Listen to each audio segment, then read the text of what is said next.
എൻ്റെ ഫേവറേറ്റ് ഐറ്റമാണ് കേട്ടോ ഈ പാസ്ത, നൂഡിൽസ് അങ്ങനെയുള്ള സംഭവങ്ങൾ. അപ്പം നമുക്ക് നല്ലൊരു അടിപൊളി റെഡ് സോസ് പാസ്ത ഉണ്ടാക്കാം. അതിന് വേണ്ടിയിട്ട് ഞാൻ ഇവിടെ പാസ്ത എടുത്തിട്ടുണ്ട്. എന്നിട്ട് വെള്ളം ചൂടാക്കി അതിൽ ഉപ്പും അതുപോലെ തന്നെ ഓയിലും ഒഴിച്ചു കൊടുത്തിട്ട് നമ്മൾ ഈ പാസ്ത വേവിക്കാനായിട്ട് വെക്കുകയാണ്. പെട്ടെന്ന് തന്നെ വെന്ത് കിട്ടും പാസ്ത. ഒരു 10 മിനിറ്റൊക്കെ മതിയാവും. എന്നിട്ട് ഒരു സവാള എടുത്തിട്ട് ഇങ്ങനെ കുനുകുനാ അരിഞ്ഞിട്ടുണ്ട് കേട്ടോ. എല്ലാ സവാള, വെളുത്തുള്ളി, ഇഞ്ചിയൊക്കെ കുനുകുനാ അരിഞ്ഞിട്ടുണ്ട്. എന്നിട്ട് നമ്മുടെ റെഡ് സോസ് പാസ്തയുടെ പ്രധാന ഇൻഗ്രീഡിയൻ്റായ ടൊമാറ്റോ നമ്മൾ കുറച്ചൊന്ന് വേവിച്ച് തൊലി കളഞ്ഞെടുത്തിട്ടുണ്ട് കേട്ടോ. എന്നിട്ട് നമ്മൾ ഓയിൽ ഒഴിച്ച് നമ്മൾ കുനുകുനാന്ന് അരിഞ്ഞ് വെച്ച എല്ലാ ഇൻഗ്രീഡിയൻസും ചേർത്ത് ഈ മിക്സിയിൽ അടിച്ച് വെച്ചത് നമ്മൾ ടൊമാറ്റോയും ചേർത്ത് ഈ പൊടികളെല്ലാം കൂടി ചേർത്ത് കൊടുക്കാം കേട്ടോ. എല്ലാ ഇൻഗ്രീഡിയൻസ് ലിസ്റ്റ് ഞാൻ കൊടുത്തേക്കാം കേട്ടോ, ഡിസ്ക്രിപ്ഷനിലോ അല്ലെങ്കിൽ സ്ക്രീനിലോ കൊടുത്തേക്കാം.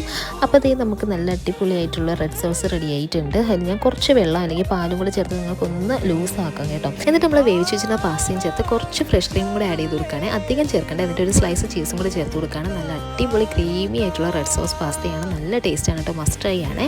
ആരൊക്കെയാണ് പാസ്ത ലവേഴ്സ് എന്ന് കമൻറ്റ് ചെയ്ത് വെക്കുന്നത് കേട്ടോ.